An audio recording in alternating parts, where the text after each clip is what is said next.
সরকার কি সত্যি চাপের মধ্যে পড়ে গিয়েছেন?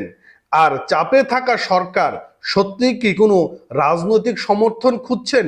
কি মনে হয় আপনাদের? এরকম একটি নিউজ প্রকাশ করা হয়েছে, যেটি আজকে আমি আপনাদের মাঝে বিশ্লেষণ করার চেষ্টা করব।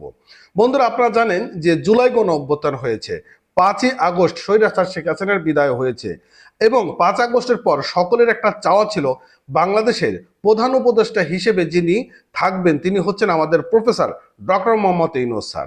এবং ডক্টর মোহাম্মদ ইউনূস স্যার তিনি বাংলাদেশে এসে শপথ গ্রহণ করার সময় তিনি বলেছিলেন যে আমাকে ছাত্ররা নিয়োগ দিয়েছেন, অর্থাৎ আমি ছাত্রদের নিয়োগকর্তা। তাহলে সারা দেশের অন্যান্য যে সকল রাজনৈতিক দলগুলোরা চেয়েছিলেন যে ডক্টর মোহাম্মদ ইউনূস স্যার তিনি এদেশের প্রধান উপদেষ্টা হন, তাহলে কি তাদেরকে তিনি মাইনাস করে কথাটা বলেছিলেন?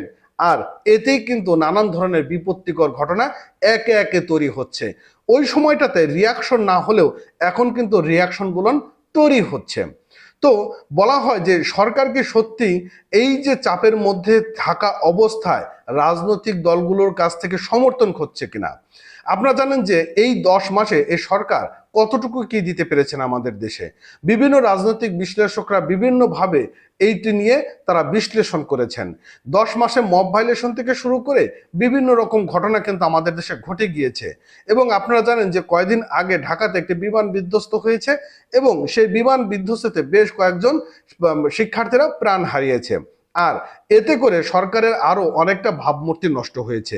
কারণ এই যে যুদ্ধ বিমানটি যেখানে মহড়া দিচ্ছিল, এটি তো জনবহুল এলাকায় মহড়া দেওয়ার কথা নয়, কিন্তু সেটি মহড়া দিচ্ছিল। এই যে সরকারের যে নেগলেন্সি বিষয়গুলো, এই নেগলেন্সি বিষয়গুলো নিয়েও কিন্তু বিভিন্ন ব্যক্তিবর্গ, রাজনৈতিক বিশ্লেষক বা বিভিন্ন রাজনৈতিক দলের নেতাকর্মীরা অনেক ধরনের কথা বলেছেন। আর গতকাল বা পরশুদিন একটা ঘটনা, সেটি হচ্ছে যে এই যে যে ঘটনাটি ঘটেছে হেলিকপ্টার বিধ্বস্ত হওয়ার পর বা আপনার বিভিন্ন রাজনৈতিক দলের সঙ্গে প্রধান উপদেষ্টা ডক্টর মোহাম্মদ ইউনূস স্যার তিনি বসে তিনি কিন্তু তাদের সঙ্গে আলোচনা করছিলেন। তখন ডক্টর মোহাম্মদ ইউনূস স্যারের মধ্যে যে একটা হাস্যোজ্জ্বলকর ভাব দেখা গিয়েছিল, এতেই করে সাধারণ মানুষও কিন্তু প্রশ্ন তুলেছে, যেখানে বাংলাদেশে এরকম একটা ট্র্যাজেডি ঘটে গেল সেখানে তিনি হাস্যোজ্জ্বল এবং হাসি মুখে কিভাবে বৈঠক করেছেন এবং সেখানে খাওয়া পিনা দানা অনেক কিছু হচ্ছেন, অথচ সেই বৈঠকে একজন ব্যক্তিও কিন্তু সেখানে কালো ব্যাজ ধারণ করেনি। প্রশ্নবিদ্ধ কিন্তু জায়গায় জায়গায় তৈরি হচ্ছে। তো যাই হোক, বাংলা নিউজ 24 এরকম একটা নিউজ প্রকাশ করেছে, যেটি আমি আজকে আপনাদের মাঝে একটু এক্সপ্লেন করার চেষ্টা করবো। বন্ধুরা বলেছেন যে মাইলস্টোন ট্র্যাজেডির পর বিক্ষোভ সংঘাতের মধ্যে আবারও রাজনৈতিক দলগুলোকে ডেকে দৃশ্যমান ঐক্যের আহ্বান জানিয়েছেন অন্তর্বর্তীকালীন সরকারের প্রধান উপদেষ্টা ডক্টর মোহাম্মদ ইউনূস। জুলাই অভ্যুত্থানের পর পূর্ণ সমর্থন নিয়ে ক্ষমতায় বসা এই অন্তর্বর্তী সরকার গত 1 বছরে কয়েক দফা এমন পরিস্থিতির মুখোমুখি হয়েছেন। প্রতিবারই পরিস্থিতি সামাল দিতে সরকার প্রধান রাজনৈতিক দলগুলোকে নিয়ে বসতে দেখা গিয়েছে। অর্থাৎ আমরা এই বিষয়টা এই যে নিউজের মধ্যে, যেটি এই লাইনের মধ্যে বুঝতে পারলাম যে এই সরকার এককভাবে কোনো ধরনের সিদ্ধান্ত নিতে পারছে না। কোন সিদ্ধান্তটা নেবে, কি ভুল হবে, কি হবে, এই যে তাদের মধ্যে যে একটা দ্বিধাদ্বন্দ্ব তৈরি হয়েছে এবং প্রত্যেকটা সিদ্ধান্তের মধ্যেও কিন্তু ভুল ছিল এই সরকারের। তো এর জন্য এই সরকারকে দুর্বল সরকার বলা হচ্ছে যে সরকার যিনি মানুষের সকলের সরকার, যে সরকার সকলে চেয়েছিল, তিনি এককভাবে কেন সিদ্ধান্ত নিতে পারেন না? শুধু সিদ্ধান্ত নিলে হবে না, সঠিক কেন সিদ্ধান্ত নিতে পারেন না? তো এবার সরকার প্রধানের ঐক্যের আহ্বানের পর বিভিন্ন রাজনৈতিক দলের নেতারা বলেছেন যে সরকার কোনো সংকটে পড়লে তখনই কেবল ডাকা হয় রাজনৈতিক দলগুলোকে। দেখেন, এই যে বিভিন্ন রাজনৈতিক দলগুলো যে কথাটি প্রশ্ন তুলেছেন যে শুধুমাত্র সরকার কোনো ধরনের যখন সংকটে পড়বে তখনই বিভিন্ন রাজনৈতিক দলগুলোকে ডাকা হয়, তাছাড়া এই সরকার সংকটে না পড়লে ডাকে না।